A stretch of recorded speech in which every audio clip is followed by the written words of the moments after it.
Kubuat mantan suami berlutut setelah menceraikanku karena dulu aku miskin dan sekarang aku dapat warisan 10 M. Halo Bunda, selamat datang kembali ya. Semoga Bunda semuanya dalam keadaan sehat dan bahagia ya. Sebelum masuk ke ceritanya silahkan Bunda-Bunda semuanya absen terlebih dahulu ya. Bunda semuanya dari daerah mana saja yang sudah subscribe semoga rezekinya lancar ya. Aku duduk terdiam di kursi kayu usang yang selalu goyah jika diduduki terlalu lama. Jemariku gemetar memegang selembar kertas bermaterai yang baru saja kuterima dari kurir pengadilan. Mata ini tak percaya membaca tulisan, gugatan cerai, dengan nama Mas Ari tercetak tebal di bagian penggugat. Udara di ruangan kecil ini tiba-tiba terasa pengap. Seolah semua oksigen telah disedot keluar. Kenapa sampai segitunya? Bisikku pelan, suaraku pecah seperti gelas yang jatuh dari ketinggian. Baru seminggu yang lalu, kami masih makan malam bersama di meja plastik kecil ini. Mas Ari memang sudah jarang bicara, tapi aku pikir itu hanya karena lelah bekerja. Ternyata diam-diam dia sudah menyiapkan senjata untuk menghancurkan pernikahan kami. Kubuang pandang ke sekeliling rumah kontrakan berukuran 3x4 meter ini. Dinding yang catnya mengelupas, lantai yang retak di beberapa bagian, langit-langit yang bocor ketika hujan deras. Selama 5 tahun menikah, inilah semua yang bisa kami miliki. Aku tahu kami miskin, tapi aku selalu berusaha membuat rumah ini terasa hangat. Tiba-tiba telepon berdering. Dengan tangan masih gemetar, kuangkat. Dinda, kamu sudah terima suratnya. Suara Mas Ari dingin tanpa penyesalan. Mas, apa ini tidak bisa kita bicarakan lagi? Aku janji akan cari kerjaan tambahan. Sudah terlambat, potongnya kasar. Aku capek hidup seperti ini. Kamu pikir dengan gajimu yang 3 juta sebulan bisa menghidupi keluarga? Aku butuh istri yang bisa mendukungku, bukan beban. Setiap katanya seperti pisau yang menyayat-nyayat jantungku. Air mata yang kutahan akhirnya meluncur deras. Tapi Mas, kita sudah berjanji. Janji tidak mengisi perut. Dinda, pengadilan sudah menjadwalkan sidang pertama 2 minggu lagi. Aku harap kamu kooperatif. Blup. Dia menutup telepon begitu saja, meninggalkanku dengan rasa sakit yang tak terperi. Tubuhku lunglai, merosot ke lantai yang dingin. Aku memeluk lututku erat-erat, berusaha menenangkan diri yang sedang hancur berkeping-keping. Di luar, hujan mulai turun.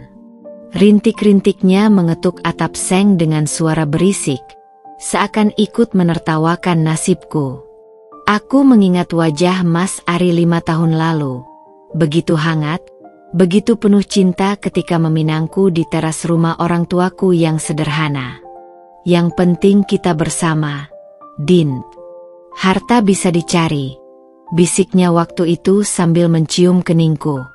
Tapi kini, kertas gugatan itu tergeletak di lantai, basah oleh air mataku. Materainya yang merah menyala terasa seperti cap kegagalanku sebagai istri. Aku menatapnya lama, perlahan menyadari satu hal. Mas Ari tidak lagi mencintaiku. Dan mungkin, dia sudah lama tidak.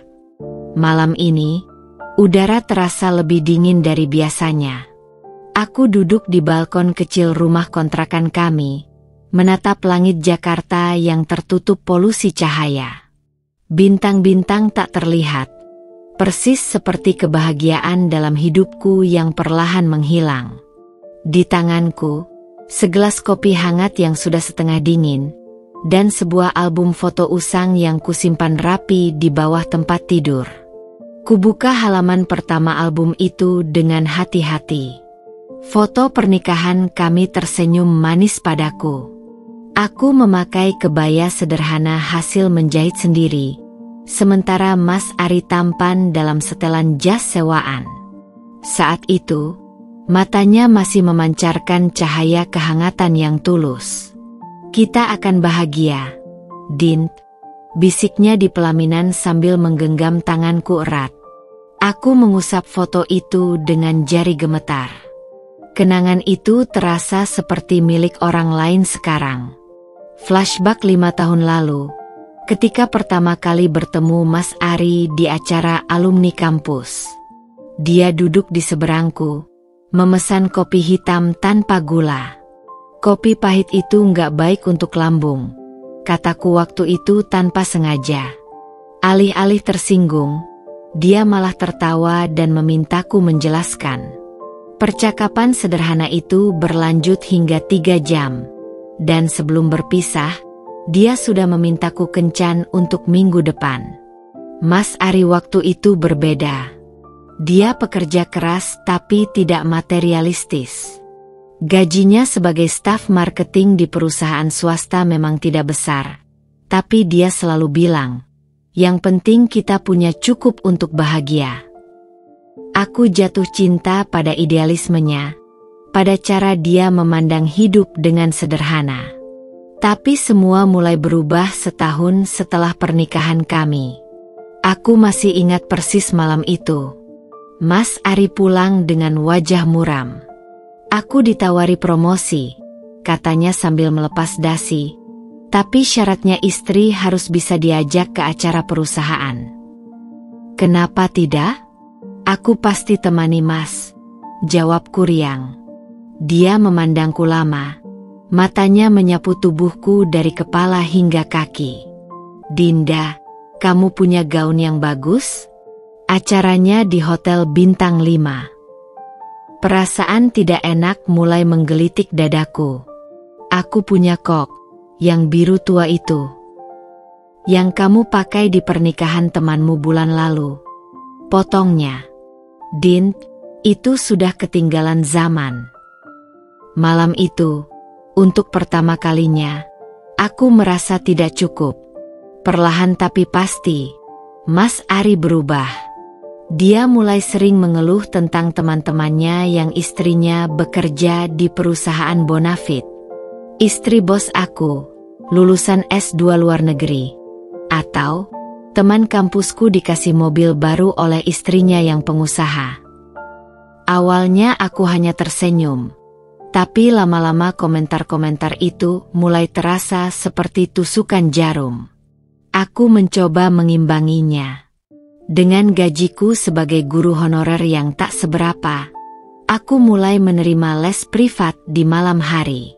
Tapi uang hasil jerih payahku itu hanya cukup untuk membeli setelan jas baru untuk Mas Ari, bukan untuk mengubah nasib kami. Puncaknya adalah ketika aku gagal naik status menjadi guru tetap di sekolah tempatku mengajar. "Jadi tetap honorer?" tanya Mas Ari dingin ketika ku beritahu kabar itu. Tapi kepala sekolah bilang tahun depan. Tahun depan, tahun depan. Selalu saja tahun depan. Bentaknya tiba-tiba, membuatku terkejut. "Aku capek, Dinda. Capek hidup seperti ini." Malam itu, untuk pertama kalinya dalam pernikahan kami, Mas Ari tidur di sofa. Dan sejak saat itu, jarak antara kami semakin melebar seperti retakan di dinding tua yang terus menganga. Kembali ke realita, tanganku tanpa sadar telah merobek sudut foto pernikahan kami. Air mata jatuh menimpa wajah Mas Ari di foto itu, membuat tintanya luntur. Aku menutup album dengan kasar, tak tahan lagi melihat semua kenangan yang sekarang terasa seperti kebohongan belaka. Di seberang jalan, sebuah mobil mewah berhenti di depan apartemen baru. Dari sini, aku bisa melihat seorang wanita cantik turun dengan gaun mewah. Lalu, ya Tuhan, Mas Ari menyambutnya, mencium pipinya dengan akrab. Dadaku sesak. Sekarang aku mengerti. Bukan hanya karena aku miskin, tapi karena dia sudah menemukan pengganti yang lebih baik. Malam itu, udara terasa begitu pengap meski AC di kamar sudah kunaikkan ke suhu terendah. Tubuhku menggigil padahal tidak dingin, seperti ada sesuatu yang merayap di bawah kulitku. Mataku terus tertuju pada layar laptop yang menampilkan foto Mas Ari dan wanita itu, Siska, anak direktur perusahaan tempat suamiku bekerja. Foto itu kudapatkan dari Riani, teman sekantor Mas Ari yang tanpa sengaja mengirimkannya saat mengirimi foto-foto acara kantor. "Kamu harus lihat ini," pesan Riani singkat, diikuti deretan foto yang membuat jantungku berhenti berdetak. Di foto pertama, Mas Ari berdiri di samping Siska dengan jarak yang sopan. Tapi di foto berikutnya, tangannya sudah melingkar di pinggang wanita itu. Dan yang terakhir, ya Tuhan, foto mereka berciuman di sudut gelap ruangan, dengan Siska memakai gaun merah yang sama seperti yang kulihat tadi malam. Aku masih mencoba meyakinkan diri bahwa mungkin itu hanya salah angle. Mungkin hanya kebetulan.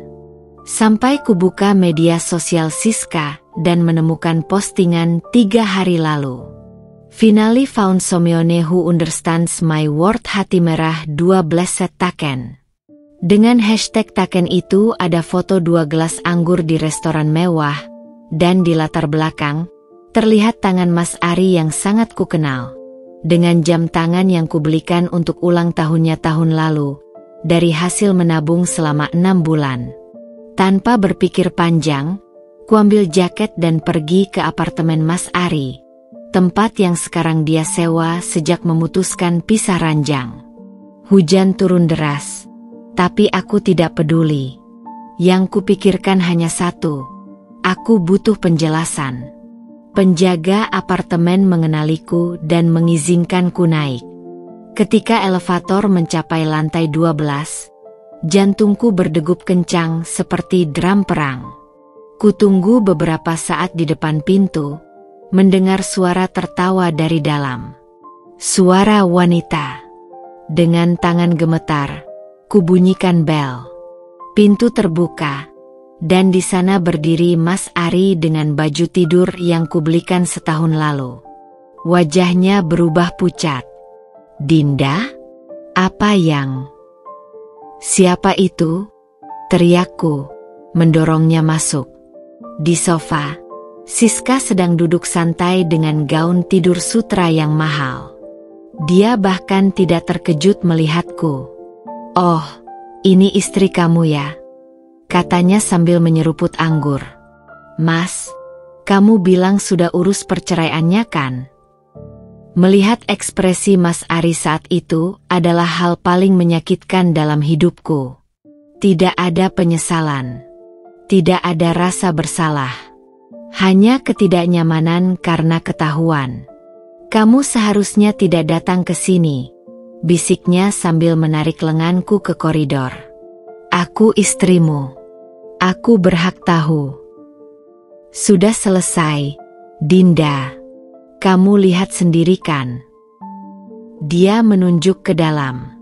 "Siska bisa memberiku segalanya yang tidak bisa kamu berikan." Setiap katanya seperti pukulan. "Jadi ini soal uang?" "Tentu saja soal uang," hardiknya tiba-tiba. "Aku lelah hidup pas-pasan. Lihat apartemen ini, sebulan 15 juta. Gajiku sekarang 30 juta berkat Siska. Kamu, dengan gajimu yang 3 juta, butuh berapa tahun untuk sekali makan di restoran tempat kami biasa dating?" Aku mundur perlahan, seperti tersadar akan sesuatu. 5 tahun pernikahan. Semua pengorbanan. Semua cinta. Dan ternyata, bagi Mas Ari, semuanya bisa diukur dengan angka. Ketika aku berbalik untuk pergi, Siska tiba-tiba berdiri di pintu. "Mbak Dinda," ujarnya dengan senyum manis palsu. Mas Ari sudah cerita banyak tentang kamu. Maaf ya keadaan jadi seperti ini. Tapi business is business. Kamu tahu sendiri kan, di dunia ini yang kuat bertahan. Dia menyodorkan amplop coklat. Ini sedikit bantuan untuk proses perceraian. Betul kan Mas? Kamu butuh biaya pengacara. Amplop itu jatuh ke tanah ketika aku menepisnya. Uang-uang pecahan besar berhamburan di karpet mewah apartemen itu. Simpan uangmu, bisikku dengan suara serak. Aku tidak mau darahku ikut kotor karenanya. Di elevator turun, untuk pertama kalinya dalam sebulan terakhir, aku tidak menangis. Ada sesuatu yang lebih mengerikan dari kesedihan. Amarah yang membara, dan tekad untuk membalas setiap penghinaan ini. Hari-hari setelah pertemuan itu terasa seperti berjalan di lorong gelap yang tak berujung. Aku terbangun setiap pagi dengan perasaan hampa, seolah tubuhku dipenuhi oleh sesuatu yang berat namun tak kasat mata. Langit di luar jendela selalu berwarna abu-abu, meski musim kemarau seharusnya telah tiba. Bahkan sinar matahari pun seakan enggan menyinariku. Kembali ke sekolah tempatku mengajar terasa seperti siksaan. Setiap tatapan kolega seolah berbisik, "Lihat itu, Dinda," ditelantarkan suaminya. Bahkan Bu Wati, kepala sekolah yang biasanya bersikap netral, kini memandangku dengan pandangan penuh belas kasihan yang membuatku mual. "Bu Dinda, kalau butuh cuti, silakan," katanya suatu pagi sambil menepuk bahuku. Aku menggeleng, menggigit bibir bawahku sampai nyaris berdarah. "Tidak perlu, Bu. Aku baik-baik saja." Tapi tentu saja aku tidak baik-baik saja.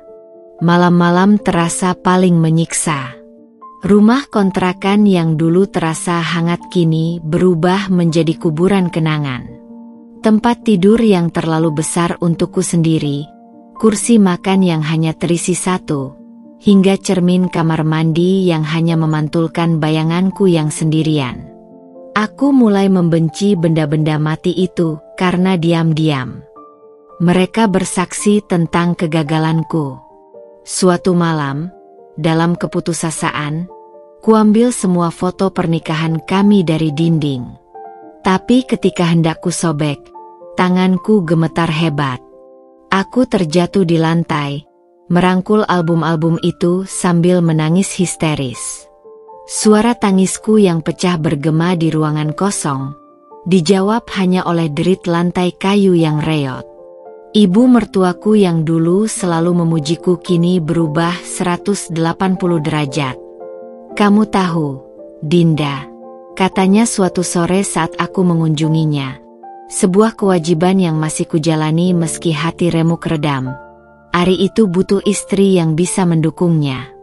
Kamu lihat sendiri kan, teman-temannya sekarang pada sukses semua." Dia menyodorkan teh dengan gerakan anggun, cincin berlian di jarinya berkilau sinis. "Aku tidak menyalahkanmu, tapi kamu harus mengerti posisimu." Panas membara menyebar di dadaku. Apa yang ibu maksud dengan posisiku? Ya, kamu kan cuma anak desa, lulusan kampus biasa. Siska itu lulusan Singapura, keluarganya punya perusahaan. Seketika itu juga, aku mengerti. Rupanya darah biru dan rekening bank tebal lebih berarti daripada 5 tahun pengabdianku sebagai menantu. Teman-temanku mulai menjauh. Mereka yang dulu sering berkumpul di rumahku, kini sibuk dengan alasan yang samar. Hanya Maya, sahabatku sejak SMA, yang tetap setia mendampingi. "Aku tidak bisa percaya Mas Ari tega melakukan ini," bisiknya suatu malam sambil memelukku erat. Tubuhnya hangat, berbeda dengan dinginnya dunia di sekitarku. Aku menarik napas dalam. "Aku yang salah, Maya. Aku tidak cukup baik. Dinda, jangan bicara begitu. Dia membentak, memegang bahuku keras-keras. Kamu istri paling setia yang pernah aku lihat. Ari yang buta tidak bisa melihat itu. Tapi kata-kata Maya tidak cukup untuk menyembuhkan luka yang begitu dalam. Puncak penderitaanku datang ketika aku menerima panggilan dari kampung halaman. Dinda, ayah kritis. Suara Bibi di telepon bergetar. Dia memanggil-manggil namamu. Dunia seakan runtuh. Ayah, satu-satunya orang yang tetap mencintaiku apa adanya. Dengan sisa kekuatan, ku kemas barang seadanya dan menyetir ke kampung halaman. Perjalanan 8 jam itu kulalui dengan mata berkabut. Setiap kilometer semakin menyadarkanku betapa sendiriannya aku. Tidak ada lagi Mas Ari yang akan menelpon menanyakan kabarku di perjalanan. Tidak ada lagi suami yang akan menungguku pulang. Ketika akhirnya tiba di rumah masa kecilku yang sederhana, segalanya sudah terlambat. Ayah terbaring kaku di tempat tidurnya. Wajahnya tenang seolah hanya tertidur. Tapi aku tahu, satu-satunya orang yang tetap mencintaiku tanpa syarat telah pergi selamanya. Aku merangkul jasadnya yang semakin dingin, berharap bisa menularkan sedikit kehangatan yang selama ini selalu dia berikan padaku. Ayah, maafkan aku, bisikku di antara isak tangis. Aku gagal dalam segalanya. Tapi kemudian, ketika Bibi membersihkan tempat tidur ayah, dia menemukan sesuatu di bawah bantal. Sebuah kunci kecil dan secari kertas dengan tulisan ayah yang sudah ku kenal sejak kecil. Untuk Dinda, anakku tersayang. Buka brankas di bawah lantai. Malam itu, setelah semua ritual penguburan selesai, aku duduk sendiri di kamar ayah yang kini terasa begitu hampa. Bau obat-obatan masih menyengat di udara, bercampur dengan aroma kayu tua rumah kami yang sudah berusia puluhan tahun. Di tanganku, kunci kecil itu terasa berat bagai memikul seluruh beban dunia. Dari mana ayah mendapatkan ini? Tanyaku pada Bibi yang sedang membereskan pakaian almarhum. Bibi menghela napas panjang, matanya berkaca-kaca. Ayahmu selalu merahasiakan ini, bahkan dariku. Tapi sering kudengar dia berbicara sendiri di malam hari, tentang warisan dan tanggung jawab. Dengan senter di tangan, aku merangkak di lantai kamar, mengetuk-ngetuk papan kayu satu persatu. Hingga akhirnya, tok, tok, suara yang berbeda. Sebuah papan di sudut kamar berbunyi nyaring ketika diketuk. Jantungku berdegup kencang saat kucongkel papan itu dengan pisau. Perlahan, terungkaplah sebuah brankas besi kecil yang sudah berkarat. Tanganku gemetar hebat saat mencocokkan kunci. Klik. Isi brankas itu membuat nafasku tersangkut. Sebuah buku tabungan tua, beberapa lembar sertifikat tanah, dan surat wasiat yang disegel. Ketika kubuka buku tabungan itu, mataku tak percaya melihat angka yang tertera.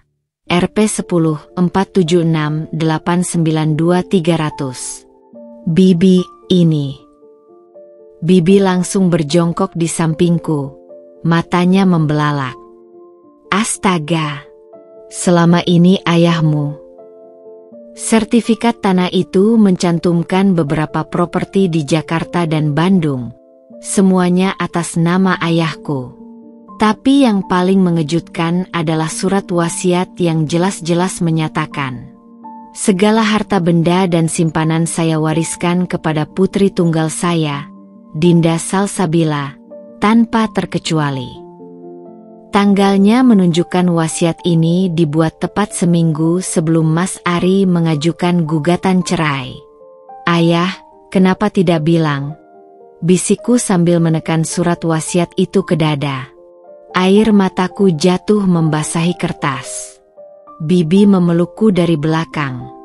Dia tahu kamu akan menolak. Kamu selalu bangga bisa mandiri, tidak mau merepotkan siapapun. Kenangan demi kenangan berputar di kepalaku.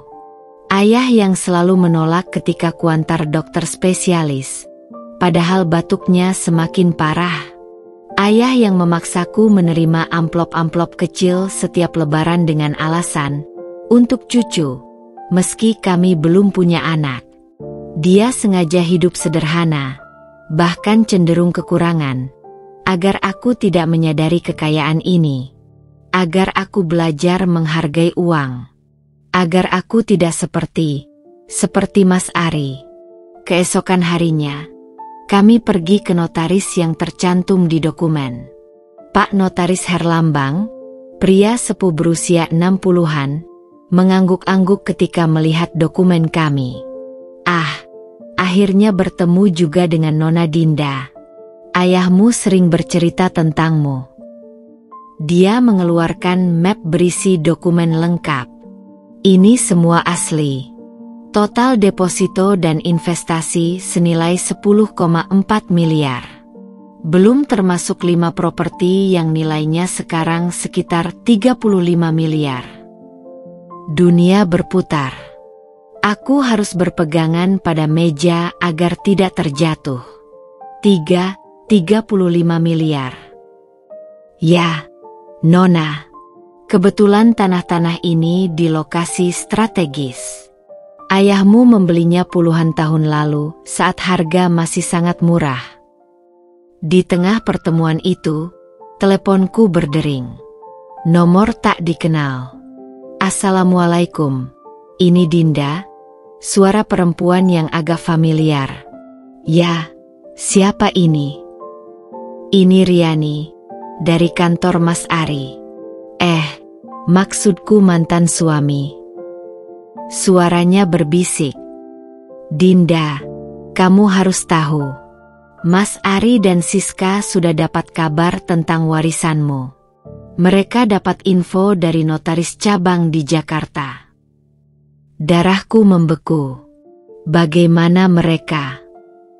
Siska ternyata punya koneksi di sana. Dinda, mereka sedang merencanakan sesuatu. Hati-hati. Sebelum sempat kutanya lebih lanjut, telepon sudah terputus. Pulang dari notaris, kepalaku pening memikirkan semuanya. Aku sekarang kaya raya, tapi juga dalam bahaya. Bibi memegang tanganku erat. Dinda, kamu harus waspada. Uang sebanyak ini bisa membangkitkan niat jahat orang. Matahari sore menyinari wajahku ketika ku keluarkan keputusan yang sudah matang. Bibi, aku butuh pengacara terbaik. Dan bodyguard. Senyum pertamaku sejak ayah meninggal merekah di bibir. Mas Ari mau main kotor? Aku akan bermain lebih baik. Matahari pagi menyinari ruang kerja mewah di lantai 25 gedung perkantoran Golden Tower. Aku duduk di hadapan 2 orang yang akan menjadi senjata rahasiaku. Adrian Surya, pengacara perceraian tersohor dengan tingkat kemenangan 98%, dan Danar, mantan Kopassus yang kini menjadi kepala keamanan perusahaan konglomerat. Keduanya memandangku dengan tatapan profesional namun penuh rasa ingin tahu. Jadi, Ibu Dinda ingin membalikkan keadaan. Adrian membuka map berisi dokumen perceraianku. Matanya yang tajam menyapu setiap detail. Tidak hanya membalikkan, Pak Adrian. Tanganku mengepal di atas meja kayu mahoni. Aku ingin dia merasakan setiap tetes rasa sakit yang ditimpakanku. Danar mengangguk pelan. Kami bisa atur pengawasan 24 jam. Tapi untuk aksi lebih, perlu bukti kuat. Dari tas Hermes baruku, kusodorkan flash disk berisi rekaman percakapan Mas Ari dengan Siska yang berhasil kudapatkan dari temannya Riani. Ini cukup. Pertemuan itu menghasilkan rencana 3 tahap. Pertama, Adrian akan mengajukan gugatan balik dengan pasal perzinahan dan penganiayaan psikis. Dengan bukti ini, kita bisa mencegah dia mendapat bagian dari harta Anda, katanya sambil menunjuk pasal tertentu dalam UU Perkawinan. Kedua, Danar akan menyusupkan orang ke lingkungan Mas Ari. Kita perlu tahu setiap gerak-geriknya, ujarnya dengan suara serak karena rokok. Ketiga, dan ini yang paling kutunggu, operasi pembongkaran kebobrokan Mas Ari di perusahaan tempatnya bekerja. 2 minggu berlalu dengan pengumpulan bukti yang intensif. Suatu sore, Danar menelepon dengan suara tegang. Kita dapat emas, Bu. Ari kemarin malam meeting dengan vendor di Hotel Mandarin. Dia terima amplop. Jantungku berdetak kencang. Kamu rekam. Clear sekali. Bahwa dia mau approve proyek fiktif senilai 2 miliar dengan komisi 30%. Ini lebih dari yang kuharapkan. Bukan hanya perzinahan, tapi juga korupsi. Hari H sidang pertama tiba. Aku masuk pengadilan dengan dress hitam simple tapi elegan dari Maison Margiela, sepatu Louboutin, dan tas Birkin. Semua dibeli tunai seminggu sebelumnya. Tatapan Mas Ari dari seberang ruangan tak bisa menyembunyikan kejengahannya. Penggugat tetap pada posisi untuk bercerai, tanya hakim. Mas Ari berdiri dengan percaya diri. Ya, Yang Mulia, pernikahan kami sudah tidak bisa diselamatkan. Lalu giliran Adrian yang berdiri. Yang Mulia, kami mengajukan gugatan balik dengan bukti baru. Dia menyodorkan berkas tebal berisi. 1. Rekaman percakapan mesra Mas Ari Siska. 2. Foto-foto mereka berdua di apartemen. 3. Bukti transfer uang dari Siska ke rekening Mas Ari. 4. Dan yang paling mematikan, rekaman korupsi itu. Wajah Mas Ari berubah pucat pasi. Sementara Siska yang duduk di belakang langsung bergegas keluar ruangan sambil memanggil seseorang di telepon. Di luar pengadilan, keributan terjadi. Seorang pria tinggi besar, ternyata ayah Siska, menampar Mas Ari hingga terjengkang. Dasar laki lacur.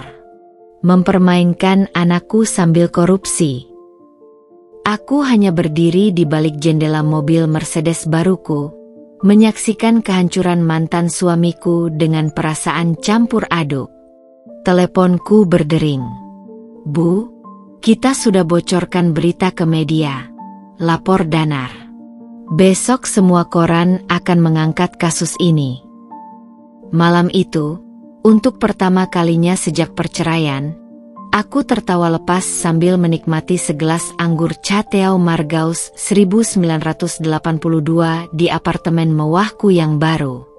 Tapi ini baru permulaan. Pagi itu, aku duduk di balkon penthouseku yang menghadap langsung ke Bundaran Hai, menyeruput kopi Blue Mountain yang baru saja diseduh oleh asisten rumah tanggaku. Di tangan yang satunya, koran bisnis ternama terbuka lebar di halaman utama. Direktur Keuangan PT Bumi Sentosa terjerat kasus suap dan perselingkuhan. Foto Mas Ari yang sedang menunduk lesu di depan pengadilan memenuhi separuh halaman. Sementara di sudut kecil terlihat potret Siska yang berusaha menutupi wajahnya dengan tas Hermes. Teleponku berdering. Bu Dinda, ini kepala HRD PT Bumi Sentosa. Suara di seberang sana terdengar resmi. Kami sudah memutuskan hubungan kerja dengan Bapak Ari atas pelanggaran kode etik. Kami juga ingin menyampaikan permohonan maaf atas. Tidak perlu, potongku halus sambil memainkan sendok perak kecil di atas meja. Saya hanya ingin memastikan proses hukum berjalan objektif. Setelah menutup telepon, aku menarik napas dalam. Seharusnya aku merasa puas. Tapi yang ada justru sebuah kehampaan yang aneh. 5 tahun pernikahan berakhir dengan dia menjadi pecundang yang dipermalukan di media nasional. Minggu berikutnya, laporan dari Danar semakin mengukuhkan kejatuhan Mas Ari. Kondisinya menyedihkan, Bu. Lapor mantan tentara itu melalui telepon. Dia diusir dari apartemen mewahnya, terpaksa ngontrak di daerah Cipinang. Mobilnya sudah disita leasing karena telat bayar. Bagaimana dengan Siska? Putus total. Katanya, ayah Siska sampai mengancam akan menghentikan tunjangannya kalau masih berhubungan dengan Ari. Aku memejamkan mata.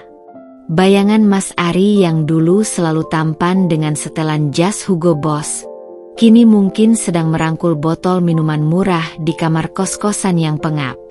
Suatu sore, ketika aku sedang memeriksa dokumen renovasi sekolah gratis yang kubangun di daerah Depok, resepsionis mengabarkan ada tamu tak terduga. Ibu, ada Bapak Ari yang minta bertemu. Katanya sangat penting. Jantungku berdetak kencang. Sebulan sudah sejak sidang terakhir. Dan kini dia berani muncul? Suruh masuk, ujarku sambil menyusun dokumen di meja, berusaha tampak tenang. Pintu terbuka, dan masuklah Mas Ari dengan penampilan yang tak lagi berkilau. Jasnya yang kusut, sepatu yang sudah mulai lecet, dan mata yang sembab. Bau alkohol samar-samar tercium dari tubuhnya. Dinda. Suaranya serak. Aku tidak tahu harus mulai dari mana. Dia berdiri tak stabil di depanku, seperti bayangan suram dari pria percaya diri yang dulu ku kenal. Aku sudah kehilangan segalanya. Pekerjaan, reputasi, bahkan kekasih barumu, sergahku dingin. Dia menunduk, lalu tiba-tiba, aku tidak percaya. Dia jatuh berlutut di hadapanku. Tolong, Dinda, aku mohon. Tarik laporan ke polisi. Aku tidak akan kuat masuk penjara. Air matanya jatuh ke karpet persia mahal di ruanganku. Aku bersedia kembali, jadi suamimu lagi, apa saja. Perutku mual mendengarnya. 5 tahun lalu, aku mungkin akan meleleh melihatnya seperti ini. Tapi sekarang, kamu tidak pantas menyentuh kakiku, Ari, kataku dengan suara yang lebih dingin dari es. Apalagi menjadi suamiku lagi. Kubuka laci meja dan mengeluarkan amplop coklat tebal, mirip dengan yang dulu ditawarkan Siska padaku. Ini cukup untuk modal usaha kecil. Tapi ada syaratnya. Matanya berbinar penuh harap. Kamu harus menandatangani pernyataan bahwa kamu melepaskan semua hak atas properti dan hartaku, sekarang dan selamanya. Wajahnya berubah pucat. Dan satu lagi. Aku berdiri, menatapnya dari atas. Kamu harus mengakui di depan media bahwa semua tuduhan itu benar. Bahwa kamu memang pengkhianat, pecundang, dan pelacur. Teriakku tiba-tiba, membuatnya terkejut. Ruanganku bergema dengan teriakan itu. Perlahan, aku melihat perubahan di wajahnya, dari penyesalan menjadi kemarahan. Dia bangkit berdiri, wajahnya memerah. Kau pikir dengan uangmu kau bisa menghinaku seperti ini? Aku hanya tersenyum, lalu menekan tombol kecil di bawah meja. 2 satpam langsung masuk. Tuan sudah melewati batas waktu kunjungan, kata salah satunya sambil memegang lengan Mas Ari. Sebelum dibawa keluar, dia masih sempat membentak. Ini belum berakhir, Dinda. Kau akan menyesal. Pintu tertutup. Dan aku kembali ke kursiku dengan perasaan aneh. Sebagian dari diriku merasa puas, tapi sebagian lagi bertanya, apakah ini yang benar-benar kuinginkan? Malam itu, aku berdiri di balkon lagi, memandang gemerlap kota Jakarta. Telepon dari Danar mengabarkan bahwa Mas Ari ternyata menyimpan rencana jahat. Dia berhubungan dengan preman-preman untuk menyerang proyek sekolahku. Aku menghela napas. Rupanya, dia belum belajar apa-apa. Perketat pengamanan, perintahku, dan siapkan dokumen untuk gugatan pidana tambahan. Sementara kota di bawahku terus berdenyut dengan kehidupan, aku menyadari satu hal, perang ini belum berakhir. Dan kali-kali, aku akan memastikan Mas Ari tidak bisa bangun lagi. Malam itu, hujan turun dengan derasnya, menampar kaca jendela penthouseku seperti ribuan jari tak kasat mata yang ingin masuk.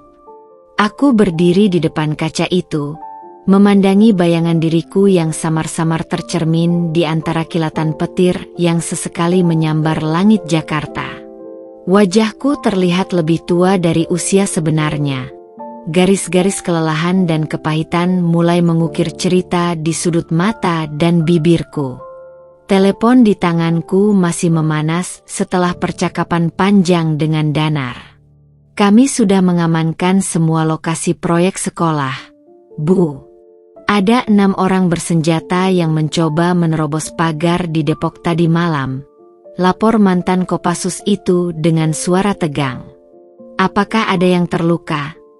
Tanyaku sambil menekan pelipis yang mulai berdenyut-denyut. Petugas kami menangkap 2 orang. Setelah diinterogasi, mereka mengaku dikirim oleh seseorang yang ciri-cirinya cocok dengan Pak Ari. Jantungku berdegup kencang. Jadi inilah balasannya? Setelah kuberi dia kesempatan untuk memulai hidup baru, malah dikirimkan preman untuk mengancam proyek sosialku? Esok harinya, aku memanggil Adrian ke rumah. Pengacara itu duduk di hadapanku dengan ekspresi serius sambil membolak-balik dokumen yang kubawa.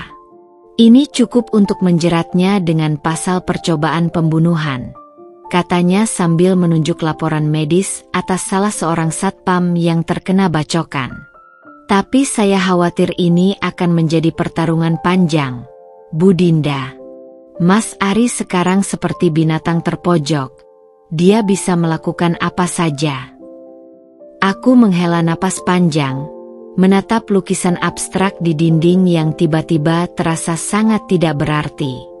Apa saranmu, Adrian? Kita punya 2 opsi. Pertama, kita serang balik dengan semua bukti yang ada, penjarakan dia untuk waktu lama. Matanya berbinar licik. Atau opsi kedua, kita hancurkan dia secara finansial dan sosial, biarkan hidup menderita tanpa perlu kotor tangan kita. Aku berdiri dan berjalan ke jendela, memandangi kompleks sekolah mewah di seberang jalan. Tiba-tiba bayangan masa kecilku yang sederhana di desa melintas di pikiran. Ayah selalu bilang, dendam itu seperti api, bisa menghangatkan sebentar, tapi akhirnya membakar habis si pemegangnya. Malam itu, dalam kesendirian, kubuka album foto lama. Ada gambar Mas Ari dan aku di Pantai Anyer, 3 tahun lalu. Dia tersenyum tulus memelukku dari belakang, kedua tangannya melingkar erat di pinggangku. Saat itu kami hanya mampu menyewa kamar losmen sederhana, makan di warung tenda, tapi tawa kami mengisi seluruh pantai. Air mata menetes di atas foto itu. Apa yang sebenarnya kuinginkan sekarang? Apakah kehancurannya akan mengembalikan 5 tahun kebahagiaan yang sudah hilang? Teleponku berdering. Nomor tak dikenal. Assalamualaikum, Dinda. Suara perempuan tua yang gemetar. Iya, siapa ini? Ini Ibu Ari. Suaranya terisak-isak. Mohon maaf mengganggu. Tapi Ari sekarang di rumah sakit. Dia overdosis obat dicampur alkohol. Dokter bilang kondisi kritis. Dunia seakan berhenti berputar. Ibu tahu anak ibu sudah berbuat jahat pada Dinda. Tapi suaranya pecah. Dia satu-satunya anak ibu. Kalau ibu Dinda mau membantunya, ibu akan mendoakanmu sampai akhir hayat. Rumah sakit itu bau antiseptik dan keputusasaan. Aku berdiri di luar ruang ICU, melihat melalui kaca yang berkabut. Mas Ari terbaring tak berdaya, diselimuti selusin selang dan mesin yang berbunyi ritmis. Wajahnya yang dulu tampan kini pucat dan cekung, rambutnya kusut berminyak. Ibu mertuaku, wanita yang dulu begitu angkuh, kini duduk merintih di kursi plastik, memegangi rosario dengan tangan keriput. Dulu ibu salah, bisiknya sambil menatapku dengan mata berkaca. Ibu iri karena Dinda dari keluarga sederhana tapi bisa mandiri. Anak ibu, dia selalu butuh harta untuk merasa berharga. Aku duduk di sampingnya, tiba-tiba merasa sangat lelah. Semua amarah, semua rencana balas dendam, rasanya menguap begitu saja di ruangan yang penuh dengan aroma kematian ini. Dokter bilang ginjalnya rusak parah, lanjut ibu mertuaku. Butuh cuci darah rutin, atau transplantasi. Dan tiba-tiba aku menyadari sesuatu. Ini bukan lagi tentang dendam atau keadilan. Ini tentang memilih menjadi seperti apa diriku ke depan. Apakah aku ingin selamanya menjadi korban, atau bisa bangkit sebagai pemenang tanpa perlu menghancurkan orang lain? Aku memegang tangan ibu mertuaku yang dingin. Ibu, saya akan bantu biaya pengobatannya. Tapi ada satu syarat. Wanita tua itu menatapku penuh harap. Dia harus setuju ikut program rehabilitasi penuh. Dan aku tidak ingin dia pernah menghubungiku lagi. Pagi hari ketika aku menandatangani cek untuk biaya rumah sakit, Danar melaporkan bahwa para preman yang ditangkap sudah mengaku semuanya. Kita bisa menjebloskan Ari ke penjara bertahun-tahun. Bu, katanya penuh semangat. Aku menggeleng, menatap matahari pagi yang mulai menyembul di antara gedung-gedung megah Jakarta. Lepaskan mereka. Dan sampaikan pada Ari, perang kita sudah selesai. Ada kelegaan aneh yang mengisi dadaku. Mungkin ayah benar. Api dendam hanya akan membakar diri sendiri. Tapi sekarang, dengan melepaskan semuanya, aku merasa seperti bisa bernapas lega untuk pertama kalinya sejak perceraian itu. 6 bulan telah berlalu sejak malam di rumah sakit itu. Aku berdiri di tepi pantai Bali, menikmati desir ombak yang berkejaran dengan pasir putih di bawah kakiku. Matahari terbenam memantulkan warna jingga dan ungu di langit, seolah melukiskan betapa luasnya dunia ini, dan betapa kecilnya segala kesedihan yang pernah kurasakan. Proyek sekolah gratisku di Depok telah berkembang pesat.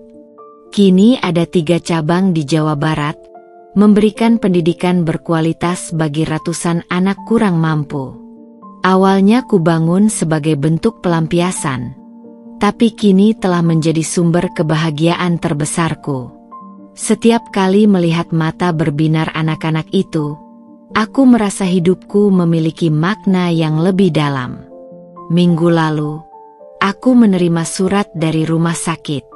Mas Ari telah menyelesaikan program rehabilitasi dan transplantasi ginjalnya berhasil. Surat itu juga berisi sepucuk surat darinya, yang belum kubuka sampai sekarang. Sudah kubilang, kamu terlalu baik, ujar Maya sambil merebut kelapa muda dari tanganku dan menyeruputnya dengan lahap. Sahabatku ini dengan setia menemani liburanku di Bali. Aku hanya tersenyum, menatap horizon yang tak berujung. Bukan baik, Mei.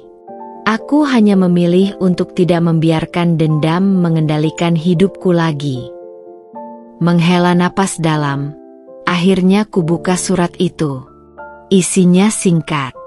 Dinda, aku tahu kata maaf takkan cukup. Tapi terima kasih telah menyelamatkan nyawaku. Aku akan mulai pekerjaan baru di Surabaya besok, jauh dari kehidupan lamaku. Doakan aku bisa menjadi manusia yang lebih baik. Ari. Surat itu kuremas pelan dan kubuang ke ombak yang datang menggulung. Kertas itu terseret air, menghilang di antara buih-buih putih, persis seperti kenangan pahit yang kubuang jauh dari hidupku. Malam itu, di restoran tepi pantai yang romantis, ada seseorang yang menungguku. Dr. Rendra, pria yang kutemu saat konsultasi tentang donasi untuk rumah sakit anak, berdiri dengan setelan linen putih sederhana. Senyumnya masih sehangat dulu, tidak seperti senyum palsu yang sering kulihat di kalangan jet set Jakarta. Sudah kubilang, aku tidak butuh pengawal pribadi di Bali, godaku sambil duduk di depannya. Dia tertawa, matanya berbinar menangkap cahaya lilin. Ini bukan tugas, Dinda. Ini kencan. Makan malam itu berlangsung sempurna. Kami bercerita tentang impian, tentang kerja sosial, tentang harapan-harapan sederhana yang sering terlupakan dalam hiruk-pikuk kehidupan. Tidak ada kesombongan, tidak ada kepura-puraan. Untuk pertama kalinya sejak lama, aku merasa menjadi diriku sendiri. Bukan Dinda si janda kaya, bukan Dinda korban perceraian, tapi justru Dinda yang seutuhnya. Kembali ke Jakarta, hidupku mulai berwarna lagi. Proyek-proyek sosialku berkembang, dan hubungan dengan Rendra pun semakin serius, meski kami sepakat untuk melangkah pelan-pelan. Suatu sore, ketika sedang memeriksa pembangunan sekolah baru di daerah Bogor, telepon Danar berdering. Bu, ada kabar tentang Ari, katanya dengan suara datar. Dadaku sesak sejenak. Dia hidupnya sekarang sederhana, kerja sebagai supervisor di pabrik garmen. Aku tersenyum. Bagus untuknya. Dan satu lagi. Siska kabarnya dipaksa menikah dengan anak konglomerat saingan ayahnya. Kubiarkan kabar itu berlalu begitu saja. Mereka sudah bukan bagian dari hidupku lagi. Sekarang, ketika aku berdiri di teras rumah baruku yang lapang, bukan rumah mewah penuh kemewahan, tapi rumah nyaman dengan taman luas tempat anak-anak sekolah gratisku sering berkunjung, aku menyadari satu hal. Kadang, keadilan terbaik bukanlah ketika musuh kita menderita, tapi ketika kita bisa benar-benar bahagia tanpa memikirkan mereka sama sekali. Dan untuk Dinda yang sekarang, kebahagiaan itu terasa begitu nyata. Pagi itu, kabut tebal masih menyelimuti kawasan puncak ketika aku melangkah keluar dari mobil mewahku menuju sebuah kafe kecil di tepi jalan. Udara sejuk menusuk tulang, tapi tidak semembeku hati Mas Ari yang sudah duduk menungguku di teras belakang. Wajahnya tertutup bayang-bayang kegagalan. Kamu datang, ujarnya datar ketika aku mengambil kursi di seberangnya. Matanya yang dulu selalu berbinar kini redup, dikelilingi lingkaran hitam yang dalam. Aku menyilangkan tangan di atas meja kayu yang sudah lapuk. Kamu minta ketemu, Ari. Apa yang mau kamu bicarakan? Dia mengeluarkan setumpuk dokumen dari tas kumalnya. Surat gugatan cerai yang dulu dia ajukan, tapi sekarang dengan coretan-coretan dan stempel, ditarik kembali di bagian atas. Aku mau memulai lagi, Din. Suaranya pecah, tangannya gemetar memegang gelas kopi yang sudah dingin. Aku salah. Aku terbius janji Siska dan keluarganya. Tapi sekarang, aku tahu, potongku dengan suara yang lebih tenang dari yang kuduga. Siska menikah dengan anak direktur saingannya minggu lalu. Dan kamu dipecat dari perusahaan setelah kasus suap itu terbongkar. Wajahnya berkerut seperti kertas yang diremas. Kamu tahu. Aku mengangguk perlahan, mengamati setiap kedip mata, setiap gurat penderitaan di wajahnya yang dulu sangat kukenal. Aku selalu tahu segalanya tentangmu, Ari. Bahkan sebelum kamu menyadarinya sendiri. Pertemuan itu berlangsung 3 jam. Mas Ari mengeluarkan semua isi hatinya. Bagaimana Siska meninggalkannya setelah kasus korupsi terbongkar. Bagaimana ibunya jatuh sakit karena malu. Bagaimana dia harus menjual semua hartanya untuk membayar pengacara. Aku tidak minta uangmu, Dinda, bisiknya sambil menatap tangannya yang kini kasar dan penuh kapalan. Aku hanya ingin kamu tahu bahwa aku menyesal. Angin pagi berhembus membawa daun-daun kering berputar di sekitar kami. Aku menarik napas dalam, merasakan semua rasa sakit yang pernah kualami, semua air mata yang pernah kutumpahkan, semua malam-malam panjang yang kulewati sendirian. Kamu tahu, Ari, ujarku pelan sambil menatap matanya yang penuh penyesalan. Dulu aku selalu bermimpi mendengar kata-kata ini darimu. Tapi sekarang, aku berdiri, mengambil tas Hermisku dari sandaran kursi. Sekarang aku sudah berbeda, dan kamu juga seharusnya begitu. Dia memandangiku dengan mata penuh harapan yang mulai pudar. Jadi, tidak ada kesempatan. Kesempatan untuk apa? Kembali ke kehidupan yang membuat kita berdua sengsara. Aku menggeleng, tersenyum sedih. Aku memaafkanmu, Ari. Tapi bukan berarti aku akan melupakan semua yang terjadi. Di perjalanan pulang, hujan mulai turun membasahi jalan-jalan berliku di puncak. Teleponku berdering. Rendra, pria yang selama 6 bulan terakhir perlahan menyembuhkan luka di hatiku. Sudah selesai? Tanyanya dengan suara hangat yang selalu membuatku tenang. Sudah, jawabku sambil menatap butiran hujan yang menari di kaca jendela. Kamu baik-baik saja? Aku tersenyum, menyadari sesuatu yang penting. Lebih dari baik-baik saja. Aku akhirnya bebas, Ren. Benar-benar bebas. Malam itu, untuk pertama kalinya dalam setahun terakhir, aku bisa tidur nyenyak tanpa mimpi buruk tentang masa lalu. Ketika matahari pagi menyentuh wajahku melalui jendela kamar, rasanya seperti awal yang baru, seperti bab pertama dari buku kehidupan yang sama sekali berbeda. Di meja riasku, surat penarikan gugatan cerai dari Mas Ari terbuka di sebelah proposal pendirian Yayasan Pendidikan untuk anak-anak kurang mampu. 2 dokumen yang mewakili 2 bab kehidupan yang sangat berbeda. Dan hari ini, dengan senyuman tulus yang datang dari hati yang sudah sembuh, aku siap menulis bab-bab selanjutnya. 6 bulan telah berlalu sejak pertemuan terakhirku dengan Mas Ari di puncak. Kehidupanku kini berjalan dalam ritme yang berbeda, lebih tenang, lebih bermakna. Yayasan pendidikan yang kubangun telah membantu ratusan anak-anak kurang mampu, dan hubunganku dengan Rendra semakin serius meski kami sepakat untuk tidak terburu-buru. Namun, di balik semua keberkahan ini, ada sesuatu yang menggelitik di sudut pikiranku. Sebuah firasat bahwa ketenangan ini terlalu indah untuk bertahan lama.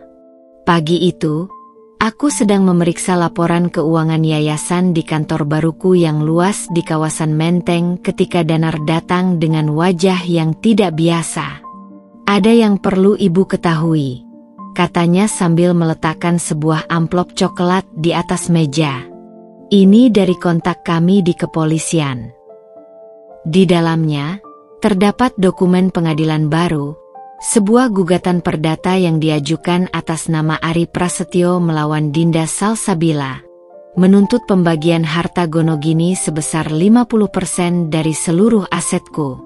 Tapi kami sudah resmi cerai. Protesku. Tangan gemetar memegang dokumen itu.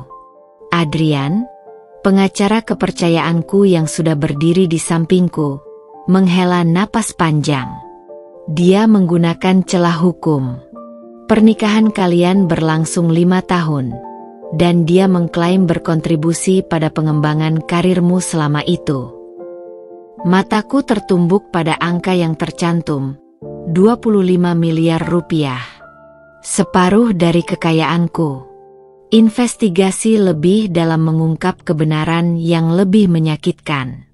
Siska ternyata belum benar-benar meninggalkannya. Lapor Danar di pertemuan darurat malam itu. Dia yang mendanai pengacara bagus untuk Mas Ari. Rupanya keluarga mereka masih dendam. Karena kasus korupsi yang terbongkar. Rendra yang duduk di sampingku meremas tanganku erat. Kita bisa melawan ini, bisiknya meyakinkan. Tapi aku tahu ini bukan sekadar soal uang. Ini adalah serangan terencana untuk menghancurkanku secara finansial dan mental. Mas Ari mungkin hanya pion dalam permainan ini. Siska dan keluarganya ingin balas dendam karena aku berani melawan mereka dulu. Keesokan harinya, media massa mulai dijejali berita miring. Filantropis ternyata pelit ke mantan suami. Judul satu portal berita. Skandal yayasan pendidikan. Dana bantuan dikorupsi. Tuding media lainnya. Aku terjebak dalam badai yang bahkan tidak kusadari sedang dipersiapkan. Sponsor-sponsor mulai menarik dukungan. Beberapa orang tua murid mempertanyakan integritasku, dan yang paling menyakitkan, Rendra mendapat tekanan dari rumah sakit tempatnya bekerja karena asosiasi dengan tersangka korupsi. Di puncak kekacauan ini, sebuah telepon tak terduga datang. Dinda, ini Ibu Ari. Suara tua yang dulu begitu angkuh kini terdengar rapuh. Aku tidak tahu rencana Ari. Dia berubah sejak bergaul lagi dengan orang-orang itu. Air matanya terdengar jelas di telepon. Aku sudah bicara pada tetangga sebelah rumah, seorang jurnalis investigasi. Dia mau bantu membongkar permainan Siska dan keluarganya. Tapi, kamu harus berhati-hati. Mereka punya koneksi yang kuat. Malam itu, aku berdiri di balkon rumah, memandangi langit Jakarta yang tertutup smog.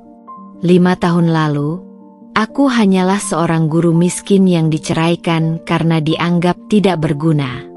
Kini, aku menjadi target persekongkolan orang-orang berkuasa yang merasa terancam. Rendra datang dari belakang, menyelimuti bahuku dengan jaket. Apa yang akan kamu lakukan?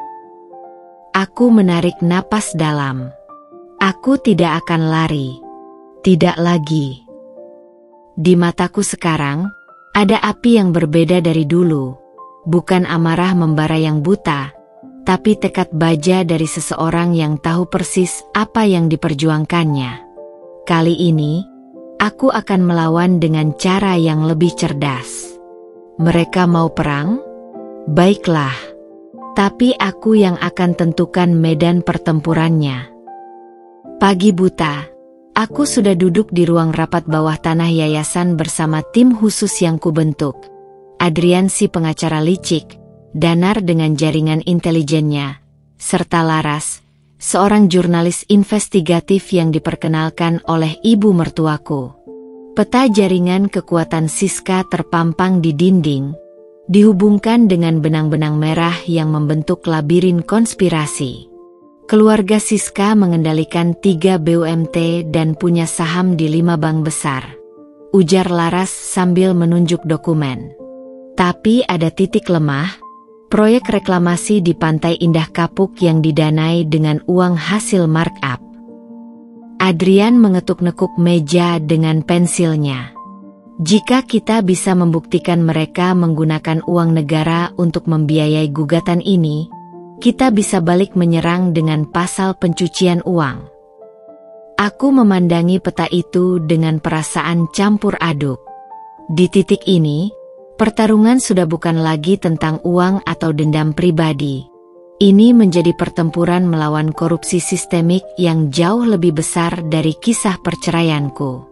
3 hari kemudian, badai media berbalik arah. Laras merilis artikel investigasi berjudul "Dana Reklamasi untuk Balas Dendam Pribadi", yang mengungkap transfer mencurigakan dari perusahaan keluarga Siska ke firma hukum Mas Ari. Tak sampai 6 jam, Komisi Pemberantasan Korupsi mengeluarkan pernyataan akan menyelidiki. Tapi keluarga Siska tidak tinggal diam. Malam itu, ketika aku sedang memeriksa dokumen di kantor, tiba-tiba lampu padam. Sebelum sempat bereaksi, Danar sudah menarik tubuhku ke bawah meja. "Jangan bersuara," bisiknya keras. Dari jendela, terlihat bayangan 3 orang menyusup masuk melalui pintu belakang. Operasi penyelamatan Danar layaknya adegan film aksi. Dengan gerakan gesit, dia melumpuhkan 2 penyusup sambil membawaku keluar melalui jalur evakuasi rahasia. Yang ketiga berhasil kabur, tapi meninggalkan sesuatu. Sebuah alat perekam canggih yang sudah terpasang di bawah mejaku sejak seminggu lalu. "Ini bukan lagi sekadar gugatan perdata," geram Danar sambil memeriksa perangkat itu. "Mereka berusaha mendapatkan bukti untuk memerasmu." Tubuhku gemetar, tapi bukan karena takut. Sebuah kemarahan dingin mengalir dalam nadiku. Mereka tidak hanya menyerangku, tapi juga membahayakan anak-anak di yayasan dan orang-orang yang kucintai. Keesokan harinya, aku mengadakan konferensi pers dadakan. Dengan didampingi Rendra dan pengacaraku, aku berdiri di depan puluhan kamera televisi. Saya di sini bukan hanya sebagai Dinda Salsabila pribadi. Suaraku tegas menggema di ruangan, tapi sebagai korban dari sistem yang memungkinkan orang berkuasa menyalahgunakan wewenang untuk balas dendam pribadi. Kusorotkan cahaya proyektor ke dokumen-dokumen bukti transfer ilegal. Ini bukan lagi tentang saya. Ini tentang bagaimana uang rakyat dipakai untuk permainan kotor elit. Efeknya seperti bom atom. Dalam hitungan jam, tagar darurat korupsi dendam menjadi trending nasional. Para aktivis anti korupsi turun ke jalan. Dan, yang paling mengejutkan, 5 anggota DPR dari fraksi berbeda menuntut pembentukan pansus. Malam terakhir sebelum sidang besar, Mas Ari muncul di depan rumahku. Dia terlihat 10 tahun lebih tua, dengan mata merah dan pakaian lusuh. "Aku dipaksa, Dinda," bisiknya dengan suara serak. "Mereka mengancam akan menyiksa ibuku jika aku tidak menandatangani gugatan itu." Dari sakunya, dia mengeluarkan flash disk. Ini rekaman pembicaraan Siska dengan ayahnya. Mereka merencanakan segalanya, bahkan rencana penyerangan ke yayasanmu. Rendra ingin mengusirnya, tapi aku mengangkat tangan. "Kenapa sekarang? Kenapa baru bicara?" Air mata jatuh di pipinya yang kotor. "Karena melihatmu berdiri untuk orang lain, aku ingat kenapa dulu aku mencintaimu." Aku mengambil flash disk itu tanpa sepatah kata pun. Malam itu, di ruang kerjaku, aku menangis. Bukan untuk Mas Ari, tapi untuk semua ilusi dan kenangan indah yang akhirnya pupus sepenuhnya. Sidang keesokan harinya berlangsung seperti pertempuran epik. Tim hukumku menghadirkan semua bukti, dari rekaman percakapan kotor sampai dokumen transfer ilegal. Keluarga Siska membawa 7 pengacara ternama, tapi satu persatu argumen mereka dipatahkan. Ketika hakim memutuskan untuk menolak seluruh gugatan Mas Ari dan merekomendasikan penyidikan terhadap keluarga Siska, ruangan sidang bergemuruh. Tapi aku hanya bisa duduk diam, merasakan sebuah bab kehidupan yang benar-benar berakhir. Di luar pengadilan, di bawah guyuran hujan lebat, seorang wanita tua berdiri memayungi ibu mertuaku. Kami bertatapan lama sebelum akhirnya dia mengangguk pelan, dan aku membalasnya dengan senyum kecil.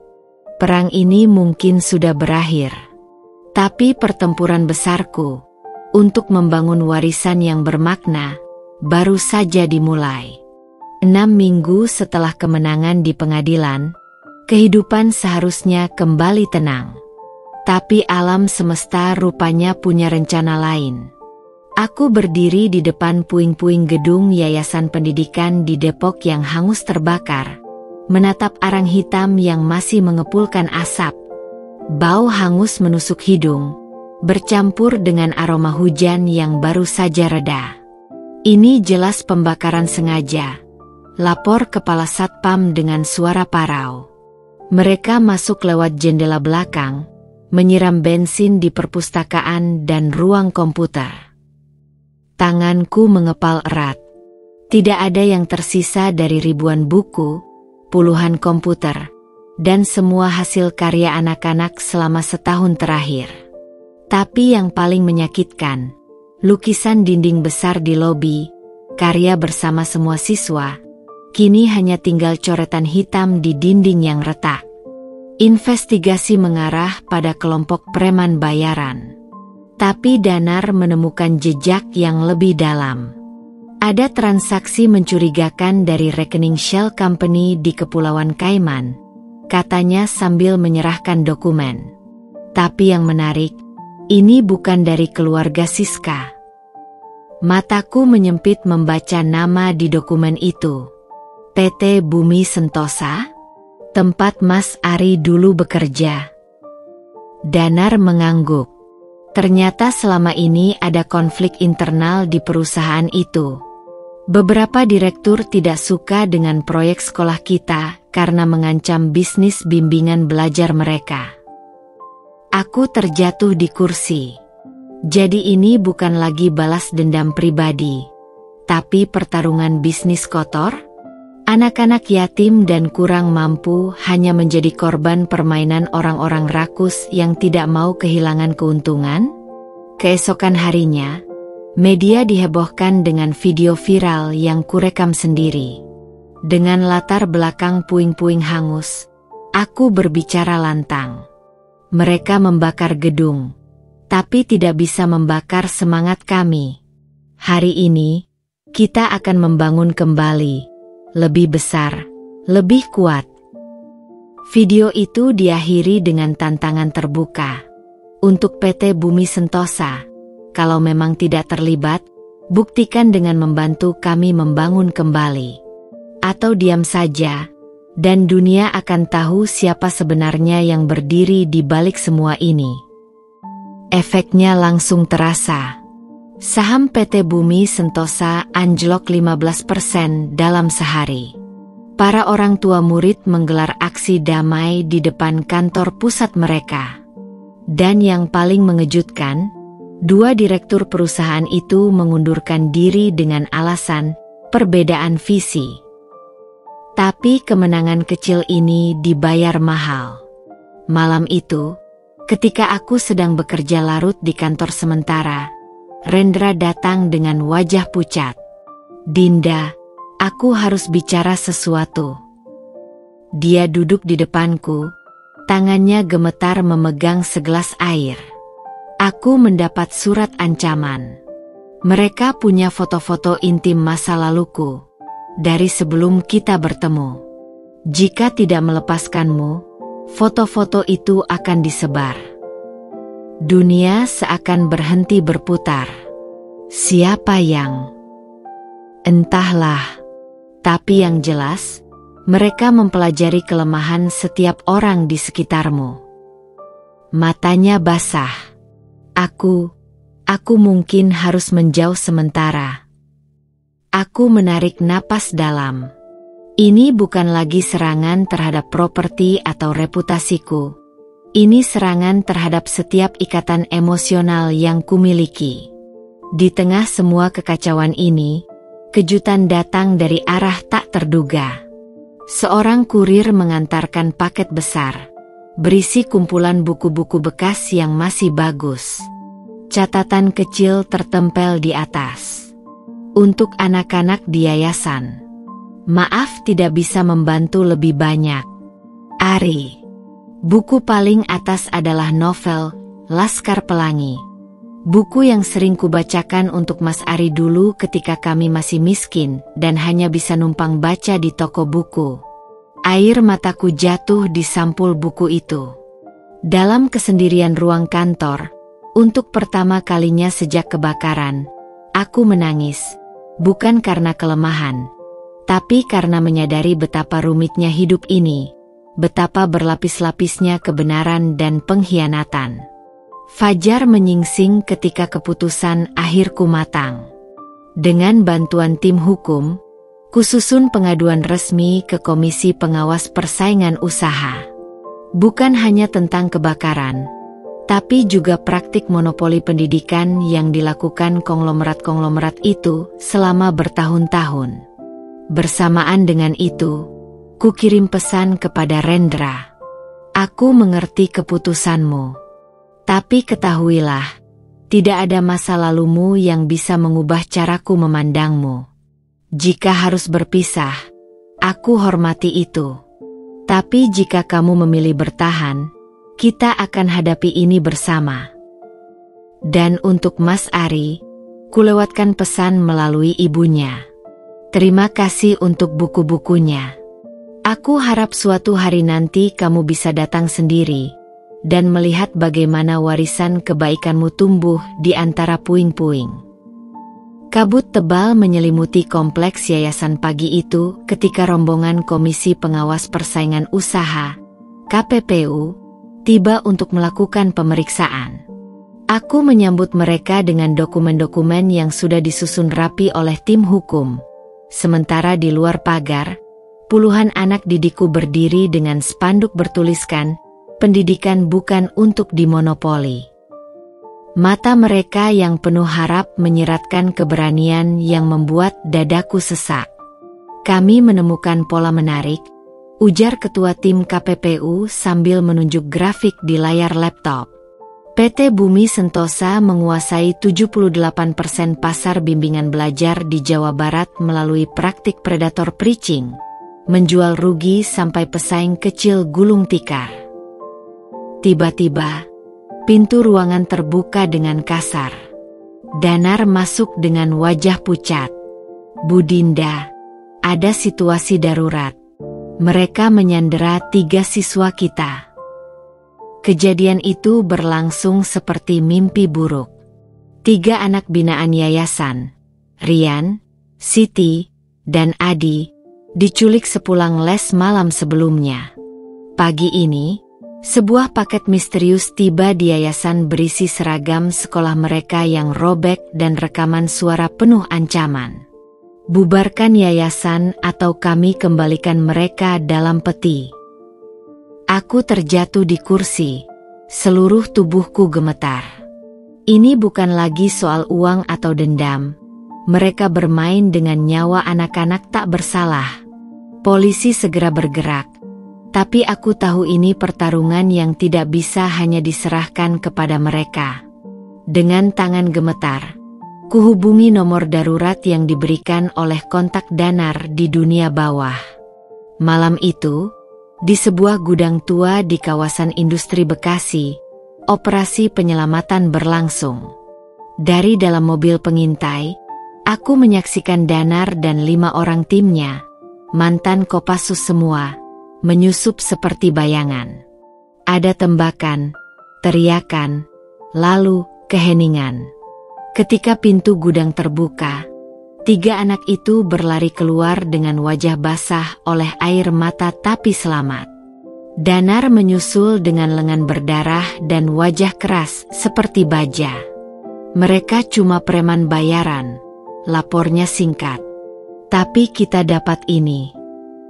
Dia menyerahkan sebuah ponsel dengan percakapan yang membuat darahku mendidih.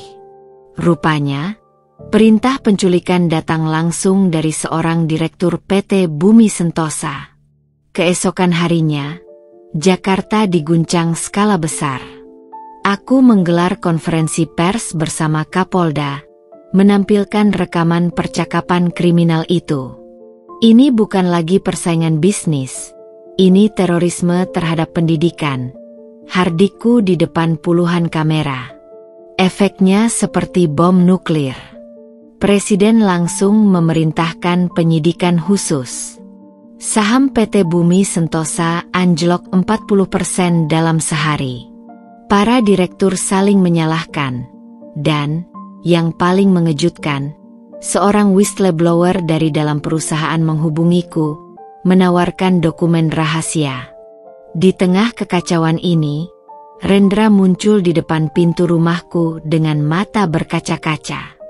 Aku tidak bisa tinggal diam, katanya dengan suara serak. Aku sudah laporkan pemeras itu ke polisi. Biarlah foto-foto itu tersebar. Yang penting aku bisa berdiri di sampingmu. Dia memelukku erat. Dan untuk pertama kalinya dalam seminggu, aku merasa punya kekuatan untuk terus bertahan. Tapi pertarungan belum berakhir. Esoknya, pengacaraku menerima dokumen gugatan baru, kali ini dari perusahaan induk PT Bumi Sentosa yang berbasis di Singapura, menuntut pencemaran nama baik dengan ganti rugi fantastis, 100 miliar rupiah. Strategi mereka berubah. Analisa Adrian sambil membolak-balik dokumen. Ketika tidak bisa menang secara kriminal, mereka beralih ke perdata untuk membuat kita bangkrut secara hukum. Aku memandangi dokumen itu dengan perasaan aneh. Semakin dalam aku menyelam, semakin aku sadar betapa besar jaringan korupsi yang harus dihadapi. Tapi di mata anak-anak yayasan yang kini berkumpul di teras rumahku, membawa celengan hasil tabungan mereka untuk membantu Ibu Dinda, aku menemukan alasan untuk tidak menyerah. Pengadilan Negeri Jakarta Pusat pagi itu dipadati puluhan wartawan dan aktivis pendidikan. Udara di dalam ruangan sidang terasa pengap oleh nafas penonton yang berdesakan, meski AC sudah bekerja maksimal. Aku duduk di bangku tergugat dengan Rendra di sampingku. Tangan kami erat terkait di bawah meja. Di seberang, 3 pengacara dari firma ternama Singapura bersiap dengan dokumen-dokumen mereka yang berbahasa Inggris, didampingi oleh tim hukum lokal PT Bumi Sentosa. Majelis hakim akan memulai sidang, ujar Panitera ketika ketua majelis memasuki ruangan. Adrian, pengacaraku, menyentuh lenganku. Siap. Kupandangi foto kecil di saku jas, gambar 3 anak yang diculik. Sekarang sudah kembali ke yayasan dengan senyum cerah. Siap. Gugatan mereka cerdas sekaligus licik. Dengan bahasa hukum yang berbelit, pengacara Singapura itu berargumen bahwa investigasiku terhadap PT Bumi Sentosa telah menyebabkan kerugian bisnis besar bagi perusahaan induk mereka. Mereka menampilkan grafik-grafik penurunan saham dan analisis dampak ekonomi yang membuat sebagian hadirin mengangguk-angguk. Ketika giliran pembelaan kami, Adrian bangkit dengan tenang. Yang mulia, jika berbicara tentang kerugian, izinkan saya menunjukkan kerugian sebenarnya. Layar di dinding sidang menampilkan video. Anak-anak dari keluarga miskin di pelosok negeri yang harus berjalan 10 km ke sekolah karena tidak mampu membayar bimbel. Wajah-wajah guru honorer yang digaji Rp500.000 per bulan. Data-data monopoli pendidikan yang membuat biaya kursus melambung tinggi. Klien saya tidak merugikan siapapun. Dia justru mengembalikan hak pendidikan yang dicuri oleh praktik monopoli. Suara Adrian menggema di ruangan yang kini senyap. Di luar dugaan, saksi kunci mereka, seorang direktur PT Bumi Sentosa, justru berbalik memberi kesaksian yang meruntuhkan posisi mereka sendiri. Saya dipaksa untuk berbohong, ujarnya dengan suara bergetar. Atasan saya di Singapura menyuruh memalsukan dokumen. Ruang sidang gempar. Hakim harus mengetukkan palu berulang kali. Aku menoleh ke belakang, melihat seorang pria tak dikenal di bangku penonton memberi kode pada Danar. Whistleblower itu? Ketika sidang istirahat, sebuah kejutan lain menungguku di koridor. Mas Ari berdiri di sana, mengenakan kemeja sederhana dengan lengan kanan digips. Aku datang karena... Suaranya tercekat, karena aku punya ini. Dia menyodorkan flash disk. Rekaman percakapan direktur utama dengan pengacara Singapura. Mereka merencanakan semua ini, termasuk cara untuk memanipulasi hukum Indonesia. Mataku berkaca-kaca. Kenapa kamu lakukan ini? Karena melihatmu berjuang untuk anak-anak itu. Dia menunduk. Aku ingat mimpi-mimpi kita dulu. Tentang mendirikan sekolah gratis jika suatu hari kita kaya. Sidang dilanjutkan dengan bukti-bukti baru yang mengguncang. Rekaman itu mengungkap rencana kotor untuk tidak hanya menghancurkanku, tetapi juga melemahkan sistem pendidikan Indonesia agar bisa dikuasai asing. Bahkan hakim terlihat syok mendengar isi percakapan tersebut. Ketika pengacara Singapura itu protes atas keabsahan bukti, Adrian dengan dingin membacakan pasal tentang whistleblower protection. Yang mulia, ini bukan lagi perkara perdata biasa. Ini tentang kedaulatan negara. Keputusan akhir diumumkan keesokan harinya. Seluruh gugatan ditolak.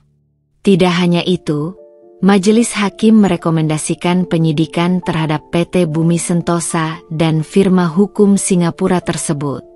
Di luar pengadilan, kerumunan wartawan mengepungku. Tidak ada kemenangan pribadi di sini, kataku ke mikrofon-mikrofon yang mengarah. Ini kemenangan setiap anak Indonesia yang berhak atas pendidikan terjangkau. Rendra memeluk bahuku bangga, sementara di kejauhan, kulihat Mas Ari pergi diam-diam, mungkin untuk terakhir kalinya. Malam itu, di rumah kami yang sederhana, Rendra dan aku duduk di teras memandangi bintang. Kamu sadar tidak, semua ini dimulai dari perceraianmu, ujarnya sambil memegang tanganku. Aku tersenyum getir. Dunia memang aneh. Dari puing-puing pernikahan yang gagal, lahir perjuangan yang lebih besar. Telepon Danar menginterupsi keheningan. Bu, ada perkembangan baru. Pemerintah Singapura membekukan aset perusahaan induk mereka. Dan ada tawaran dari Kementerian Pendidikan untuk mengembangkan model yayasanmu ke seluruh Indonesia. Air mataku jatuh. Setelah semua pertempuran, akhirnya cahaya mulai terlihat. 2 tahun telah berlalu sejak kemenangan besar di pengadilan. Pagi ini, aku berdiri di depan 500 anak-anak berseragam merah putih yang memenuhi halaman sekolah percontohan yayasan di kawasan Cibubur. Bangunan 3 lantai dengan taman literasi dan laboratorium canggih ini adalah yang ke-17 dibangun di seluruh Indonesia, jauh melampaui mimpi terliarku dulu. Selamat pagi, Bu Dinda, seru mereka kompak. Mata-mata kecil itu berbinar penuh semangat. Suara mereka menggema di dadaku, mengingatkanku pada perjalanan panjang yang membawaku ke sini. Dari istri yang diceraikan karena dianggap tak berguna, menjadi bagian dari gerakan pendidikan nasional. Pembangunan sekolah-sekolah ini tidak lepas dari dukungan Rendra yang tak pernah goyah. Pria itu kini berdiri di sampingku dengan balutan kemeja putih sederhana. Tersenyum bangga menyaksikan anak-anak binaan kami unjuk kebolehan dalam pentas seni. "Kamu ingat enggak?" bisiknya sambil memegang pundakku. 2 tahun lalu kita cuma punya satu gedung yang separuhnya terbakar." Aku memandanginya, masih tak percaya bagaimana kehidupan bisa berubah begitu cepat. Dan sekarang kita punya 17 plus 1 di Timor Leste. Perkawinan kami 6 bulan lalu menjadi penutup yang sempurna untuk semua luka di masa lalu. Bukan pernikahan mewah seperti yang pernah kudambakan di masa muda, tapi upacara sederhana di tengah anak-anak yayasan yang dengan polosnya bertanya, "Kalau Ibu Dinda sudah nikah sama Pak Dokter, nanti kita boleh panggil Papa enggak?" Kejutan datang siang itu ketika seorang kurir mengantarkan paket besar. Di dalamnya, ada koleksi lengkap ensiklopedia anak-anak dan surat singkat. "Untuk sekolah-sekolahmu. Aku bangga melihat semua yang kau capai." "Ah." Rendra memelukku dari belakang. "Dari Mas Ari." Aku mengangguk, menyimpan surat itu dengan perasaan damai. Beberapa bulan setelah sidang, kabar sampai kepadaku bahwa dia membuka usaha kecil-kecilan di Surabaya bersama perawat yang merawatnya dulu. Hidupnya sederhana, tapi katanya lebih tenang dari sebelumnya. Malam harinya, di acara syukuran ulang tahun yayasan, Menteri Pendidikan secara resmi mengumumkan program Sekolah Cerdas Bangsa. Adaptasi dari model yayasan kami yang akan direplikasi ke 100 titik di daerah tertinggal. Bu Dinda telah membuktikan bahwa pendidikan berkualitas bisa diakses semua kalangan, ujarnya di depan tamu-tamu penting.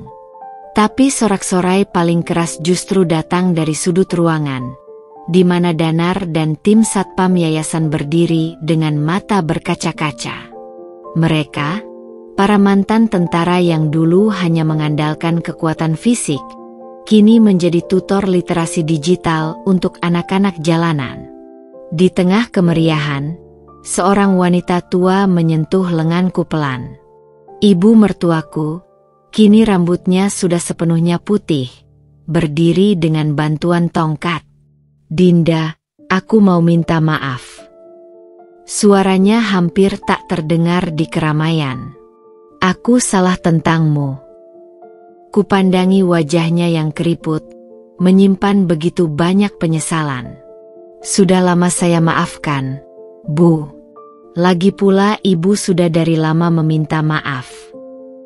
Dia mengeluarkan sebuah kalung emas antik, warisan keluarganya. "Untuk cucu pertamamu nanti. Biarlah ini menjadi tanda bahwa dalam silsilah keluarga kami, ada namamu yang tertulis dengan tinta emas." Ketika pesta usai dan semua tamu pulang, aku berdiri di balkon rumah kami yang sekarang, memandangi kompleks yayasan di seberang jalan yang masih terang oleh lampu-lampu. Rendra datang membawakan segelas susu hangat, kebiasaannya sejak tahu aku hamil 2 bulan lalu. "Apa yang kamu pikirkan?" Aku menyandarkan kepala di bahunya yang kokoh.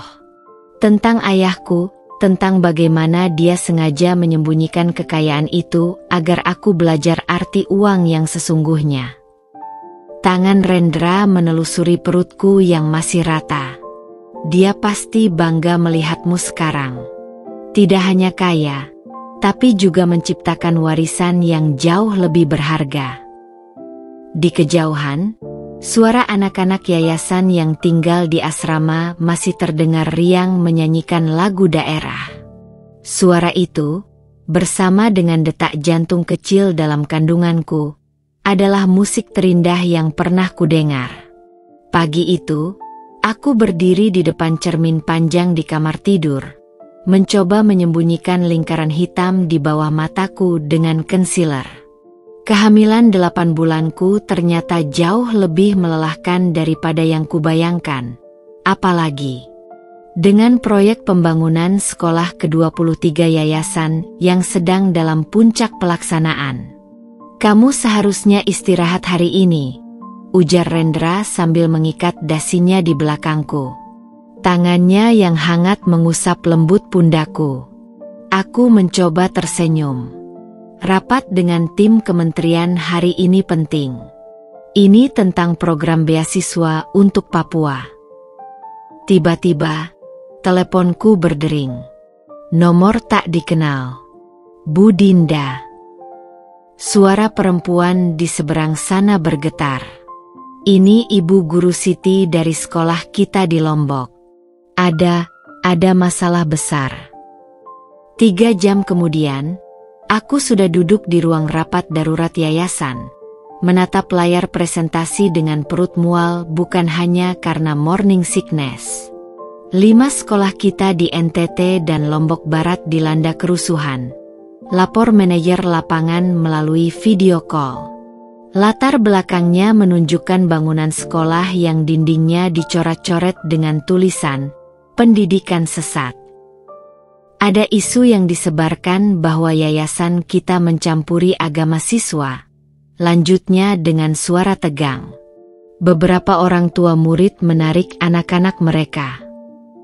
Aku menggigit bibir sampai nyaris berdarah. Ini mustahil. Selama ini yayasan sangat ketat menjaga netralitas agama dan budaya. Ada apa sebenarnya? Tanyaku, mencoba menenangkan bayi dalam kandungan yang seperti menendang-nendang merasakan kegelisahanku. Danar, yang kini menjadi kepala keamanan yayasan, mengeluarkan setumpuk foto dari map. Ini hasil penyelidikan kami. Ada kelompok tertentu yang sengaja menyebar provokasi.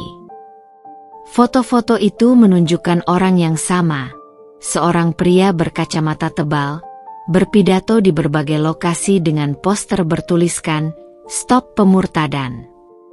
Yang membuat darahku membeku adalah beberapa foto yang menangkap dia berbicara dengan mantan Direktur PT Bumi Sentosa yang sudah lama menghilang. Malam itu, di ruang kerja pribadiku, Rendra memijat pelipisku yang berdenyut-denyut. "Ini bukan kebetulan, Mas," bisikku lelah. "Mereka memainkan isu sensitif untuk menghancurkan reputasi kita." Dia menghela napas. "Aku sudah bicara dengan temanku di BIN. Ada indikasi ini bagian dari gerakan besar untuk mendiskreditkan lembaga pendidikan independen." Teleponku berdering lagi. Kali ini dari nomor rahasia. "Bu Dinda." Suara itu familiar. Whistleblower dulu dari PT Bumi Sentosa. Mereka tidak hanya menyerang lewat isu agama. Besok akan ada pemberitaan besar yang mengklaim dana yayasanmu berasal dari narkoba. Tanganku gemetar memegang telepon. Siapa dalang semua ini? Orang yang sama yang dulu ingin membeli yayasanmu. Mereka tidak pernah benar-benar pergi, hanya berganti strategi. Keesokan harinya, seperti ramalan, media nasional dihebohkan dengan Expose, sebuah portal berita yang mengaku memiliki dokumen transfer mencurigakan dari rekening luar negeri ke yayasan. Rumah kami dikepung wartawan. Sekolah-sekolah yayasan terpaksa ditutup sementara. Yang paling menyakitkan, beberapa teman dekat mulai menjaga jarak. Di tengah kekacauan ini, kontraksiku mulai datang lebih sering. Dokter kandungan mewajibkan bed rest total. "Kamu harus istirahat," desak Rendra, matanya penuh kepedulian. "Tapi bagaimana bisa? Segala yang telah kubangun selama bertahun-tahun hancur dalam semalam." Di hari ketiga krisis, keajaiban datang dari arah tak terduga.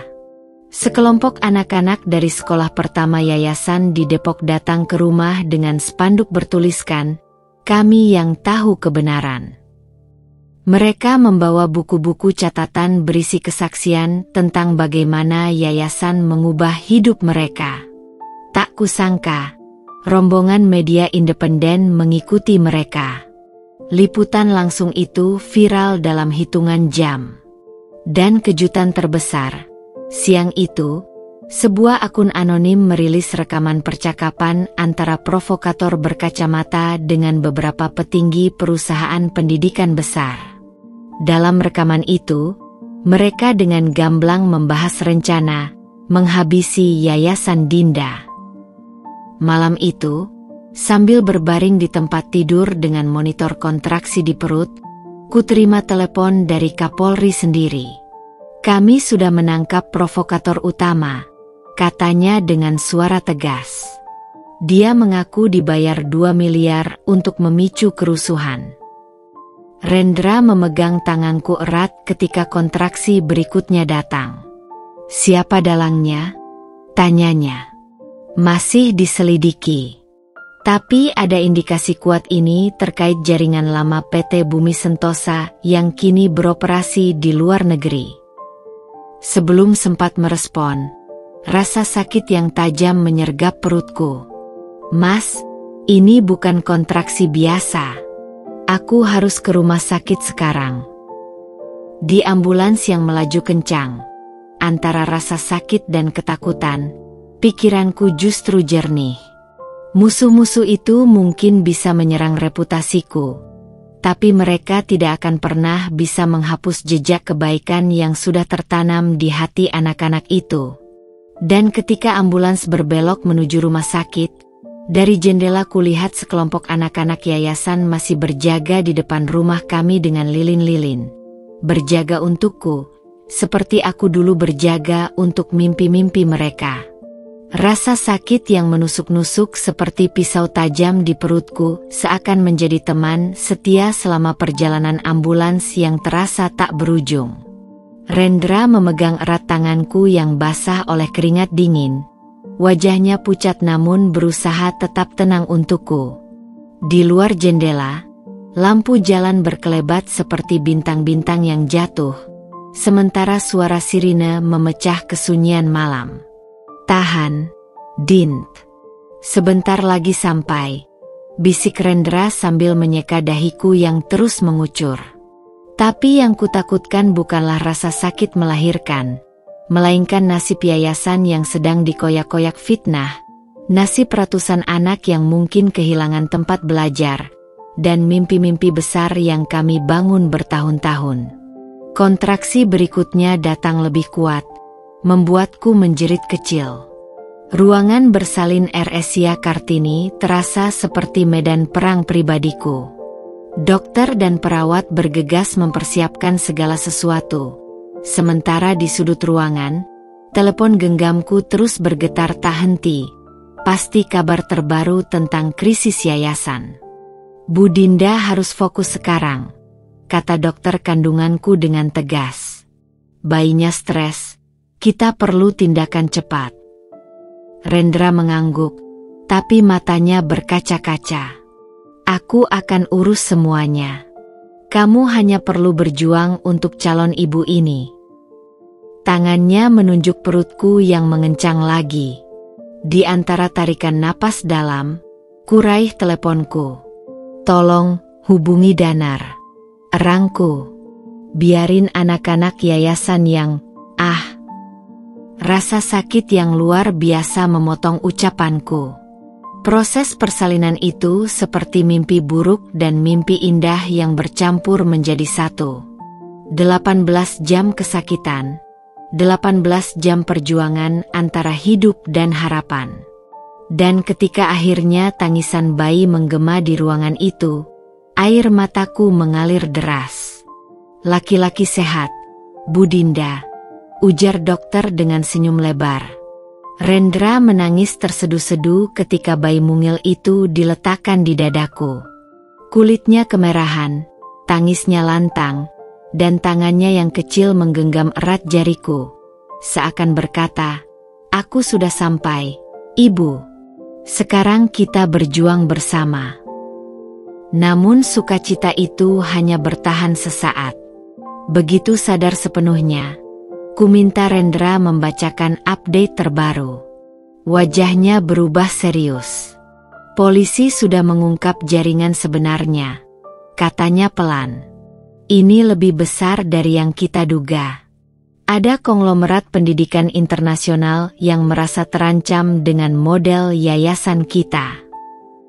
Dia menunjukkan rekaman video di tablet, konferensi pers Kapolri yang mengumumkan penangkapan sindikat pemalsuan dokumen dan penyebar fitnah. Yang mengejutkan, di belakang Kapolri berdiri puluhan anak-anak yayasan dengan spanduk, "Kami saksi kebenaran." Lihat ini, Rendra membuka video lain. Para orang tua murid dari berbagai daerah berkumpul di depan kantor media yang menyebar fitnah, menuntut permintaan maaf. Dan yang paling mengharukan, sebuah live streaming dari Lombok, tempat masyarakat setempat bergotong royong membersihkan coretan-coretan di dinding sekolah kami dan mengecat ulang dengan mural indah bertuliskan, "Pendidikan untuk semua." 3 hari kemudian, saat aku masih terbaring lemah namun bahagia di rumah sakit, tamu tak terduga datang. Seorang pria berjas mewah dengan kartu nama perusahaan pendidikan terbesar di Asia berdiri di depan kamar. "Saya mewakili klien yang ingin berinvestasi di yayasan Anda," katanya dengan senyum diplomatis. Aku menatapnya tajam, lalu tanpa sepatah kata pun kusuruh Rendra mengambil sesuatu dari laci, sebuah bingkai foto sekolah pertama kami yang terbakar dulu. "Lihat ini," ujarku. "Api tidak berhasil menghentikan kami. Fitnah tidak bisa. Dan uang Anda pun tidak akan bisa membeli prinsip kami." Pria itu pergi dengan wajah masam, tapi aku terlalu bahagia memeluk anakku untuk memedulikannya. Bulan-bulan berikutnya seperti membalikkan segala sesuatu. Media yang dulu menyerang kini ramai memberitakan keajaiban Yayasan Dinda. Kementerian Pendidikan memberikan penghargaan khusus. Dan yang paling membanggakan, anak-anak binaan kami memenangkan Olimpiade Sains Internasional pertama untuk sekolah non-formal.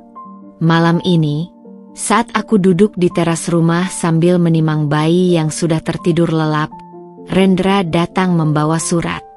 "Kamu tidak akan percaya ini," katanya sambil tersenyum. Surat itu dari UNESCO. Permohonan kami untuk menjadi model pendidikan alternatif dunia diterima. Mereka ingin mereplikasi yayasan kami ke negara-negara berkembang lain. Air mataku menetes di kepala bayi yang sudah mulai tumbuh rambut halus. "Ayah pasti bangga," bisikku. Rendra memeluk kami berdua. "Kita semua bangga padamu, Dinda. Istriku, ibunya anakku, pahlawan bagi ribuan anak lain." Di kejauhan, dari jendela kamar bayi, kulihat lampu-lampu sekolah yayasan yang masih terang meski sudah malam. Pertanda bahwa kegiatan belajar malam masih berlangsung. Suara tawa anak-anak sesekali terdengar, di bawah angin yang berhembus lembut. Aku menghela napas lega. Perjalanan panjang ini, dari istri yang diceraikan karena miskin, menjadi wanita yang berdiri tegak melawan ketidakadilan, telah membawaku ke sini. Bukan di puncak kekayaan, bukan di singgasana kekuasaan, tapi di teras rumah sederhana ini, dengan bayi dalam pelukan dan ribuan mimpi anak-anak yang kujaga di hati. Dan untuk Dinda yang sekarang, itulah warisan sesungguhnya.